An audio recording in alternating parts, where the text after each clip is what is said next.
이른바 뷰 맛집이 전쟁터가 되고 말았습니다. 연일 고성이 오가던 카페 앞엔 굴착기까지 등장했는데요. 건물주의 갑질 때문에 영업 방해를 당하고 있다는 김 사장과 임차인의 을질 때문에 정신적 피해를 받고 있다는 강 씨. 사이 좋던 두 사람의 갈등은 왜 불거졌을까요?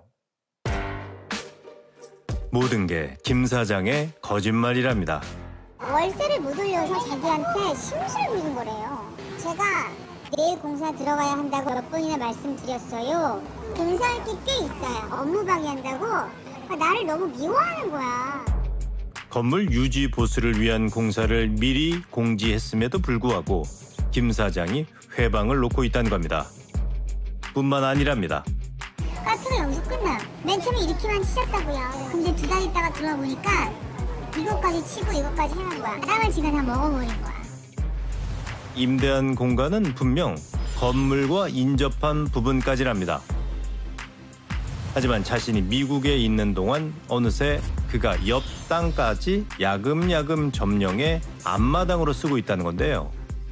여기에는 이게 의자가 있다는 거는 그러면 아예 몰라요? 몰랐어요. 그래서 이걸 뜨라고 하니까 하시는 말씀이 그럼 그때 말씀을 해주셨어야죠. 그래서 내가 오 마이 갓! 그래가지고 이제 이 나무와 벤치는 3월 7일 2024년까지 빼달라고 내용 증명 보냈는데 아직 묵묵부답이시고요. 그럼 아직 여기 8년이 남으셨는데 8년 동안 나는 건물주인데 아무것도 하지 말라는 거예요. 그러니까 지상권 침해지고. 카페 김 사장은 그저 황당할 따름이랍니다.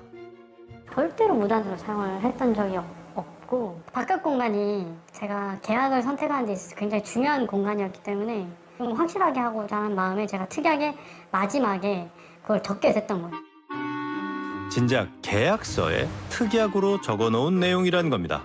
게다가 제가 화단 만들어 놓은 그 자리는 막 쓰레기랑 뭐 거적대기랑 이런 거 막 다 쌓여 있고 거기 밑에 이제 하수관이 지나가거든요. 어쨌든 꾸며서 이렇게 활기도 생기고 예뻐지고 이러니까 너무 좋아하셨어요. 방치된 땅을 일일이 정리하고 손님들의 안식처로 만드는 과정에서 분명 건물주의 동의가 있었다는 건데요. 왜 여기를 이렇게 하고 있냐 이런 얘기는 일체 없었던 상황이라 저한테 되게 칭찬 많이 해주셨죠. 한때 김 사장을 공간의 마법사라고 했던 강 씨. 이날 그녀는 끝내 보수 공사라는 이유로 김 사장 카페 통창을 가로막는 방음벽을 세웠는데요. 어떠세요? 저거 보니까? 사실 아니에요. 탁 트였던 통창 전망이 답답하게 막혔습니다. 두 사람의 갈등을 지켜보는 이웃들 역시 답답하긴 마찬가지랍니다. 되게 속상하고 남일 같지 않죠. 같이 피해를 보고 있으니까 점심시간만 되면 직원분들이 다 일로 올라와요. 그때 평일 장사를 하는 사람들인데 저 건물주랑 경찰들이 막 싸우고 있어가지고 거의 3분의 1 정도 매출이 떨어졌어요. 아 진짜요? 아 그래요? 네, 이거 때문에 여기 왔다 갔다 하는 게 마음도 막 조마조마하고. 참 궁금합니다. 도라니어는 이건 네 빌딩이 아니라고. 아, 그걸 그렇게 놓으면 어떡해요. 임차인에게 모진 말을 하는 강 씨는 어떤 인물일까? 그런데 취재 도중 우린 뜻밖의 얘기를 들을 수 있었습니다. 그때도 한번 이런 비슷한 사건이 있었고요. 아 그런데 과거에도 비슷한 네, 그런 젊은 부부가 스트레스 엄청 열심히 하고 손님들이 반했어요. 근데 어느 날 갑자기 와서 막 소리 지르고 막 자기 집이다 하면서 뭐 망치를 뭐 벽을 막 때리고 경찰 막 부르고 자기가 부른 거예요. 자기가.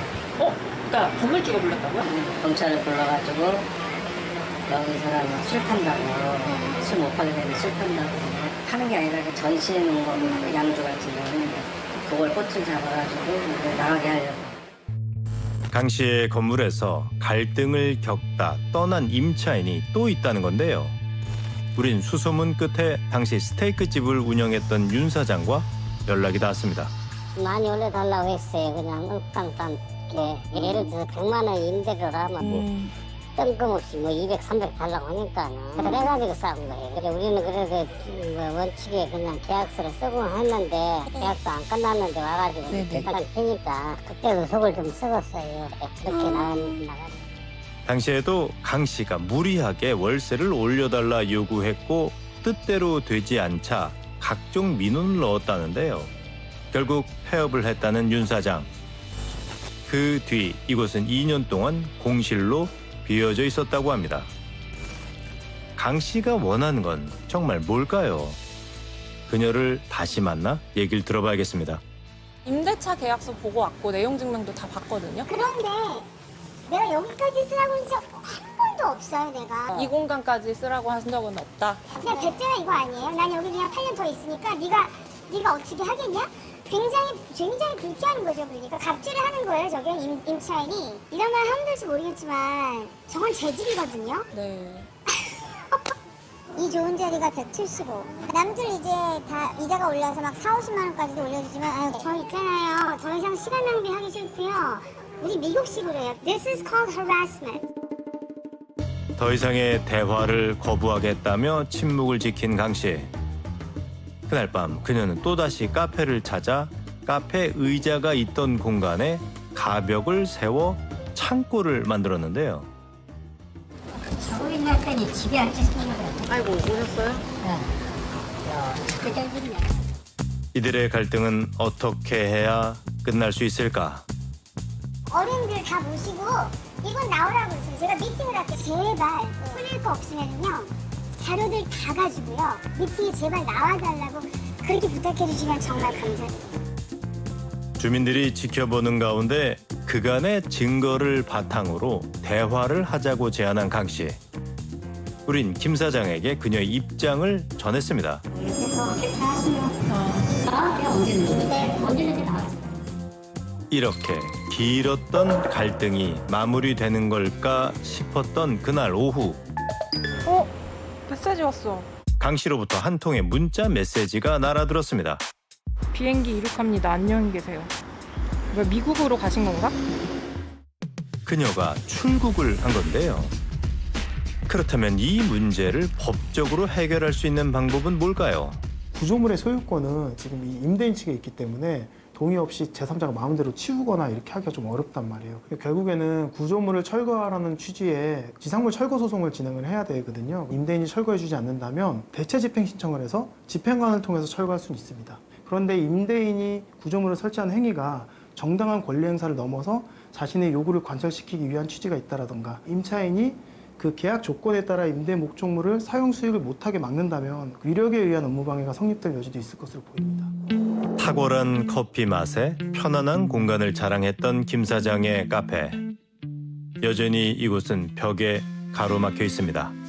하지만 지나다니시는 분들이 열려있는 거? 네, 명령하고 있다는 걸 아셨으면 좋겠네요. 그 취지가 제가 하는 거예요.